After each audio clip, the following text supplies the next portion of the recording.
थुंग थुंग एक बेहद गरीब और साफ दिल का इंसान था। वह दिन भर ठेला लेकर गली गली घूमकर आम बेचता और जो थोड़ा बहुत कमाता उसी से अपनी बीवी और बेटे का पेट पालता था। थुंग थुंग इतना सीधा था कि अगर कोई उसे कहे आसमान से लड्डू गिरने वाले हैं तो वह थाली लेकर छत पर खड़ा हो जाता था। लेकिन एक रात थुंग थुंग आम बेचकर जंगल के रास्ते से लौट रहा था। रात के लगभग 12 बज रहे थे। चारों तरफ ऐसा सन्नाटा था कि सिर्फ झींगुरों की आवाज सुनाई दे रही थी। तभी उसे रास्ते के बीच एक पुरानी जर्जर हवेली दिखी। हवेली के अंदर से एक अजीब सी आवाज आ रही थी। थुंग थुंग ने सोचा कोई अंदर तकलीफ में होगा और वह डरते डरते हवेली के अंदर चला गया। अंदर जाते ही उसने देखा एक बेहद डरावनी सफेद बालों वाली चुड़ैल उल्टी खड़ी थी और अपने लंबे लंबे नाखूनों से एक आम छील रही थी। यह देखकर थुंग थुंग डर के मारे थर थर कांपने लगा। तभी चुड़ैल अचानक सीधी हुई और उसे देखकर जोर से चिल्लाई, आज तक किसी ने मुझे आम छीलते नहीं देखा, पर तूने मेरा राज देख लिया। अब मैं ऐसी सजा दूंगी कि तू जिंदगी भर रोता फिरेगा। फिर चुड़ैल ने काला जादू फूंकते हुए कहा, चीन टपक दम दम,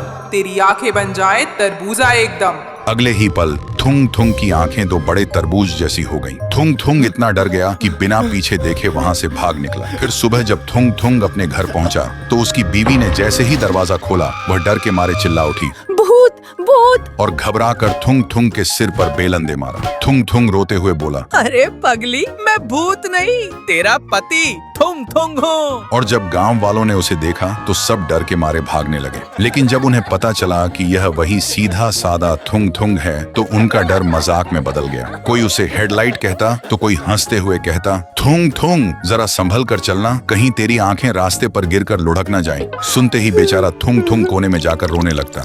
उसका आम बेचना भी बंद हो गया क्योंकि जो भी आम खरीदने आता वह उसकी आंखें देखकर ही डर जाता। थुंग थुंग अंदर से टूट गया। उसने सोचा इस श्राप से तो मौत ही भली, और वह अपनी मौत मांगने वापस उसी चुड़ैल के पास चला गया। वहां चुड़ैल बैठकर आम का अचार बना रही थी। लेकिन जैसे ही उसने थुंग थुंग को देखा वह जोर जोर से हंसने लगी। थुंग थुंग रोते हुए बोला, चुड़ैल जी, मुझे मार दीजिए, मेरी बीवी बच्चे भूखे हैं, गांव वाले मेरा मजाक उड़ाते हैं। मैं इस साफ दिल से सबकी मदद करता था, पर मुझे क्या मिला। ये कहते कहते थुंग थुंग के तरबूज जैसी आंखों से बड़े बड़े आंसू निकले और सीधा चुड़ैल के अचार में जा गिरे। और चुड़ैल ने जैसे ही वह अचार चखा उसे बड़ा स्वादिष्ट लगा क्योंकि उसमें एक साफ दिल वाले इंसान के आंसुओं का नमक था। अचार छककर चुड़ैल का दिल पिघल गया। उसने प्यार से कहा, थुंग थुंग, तेरा दिल सच में बहुत साफ है, तू इस श्राप के काबिल नहीं है। जा, मैं तेरा श्राप मुक्त कर दी। चुड़ैल ने एक बार फिर से फूंक मारी और अचानक वहां एक तेज धुआं फैल गया। और जब धुआं हटा तो थुंग थुंग अपने घर के बिस्तर पर था। उसने तुरंत आईना उठाकर देखा। उसकी आंखें बिल्कुल पहले जैसी ठीक और सुंदर हो चुकी थीं।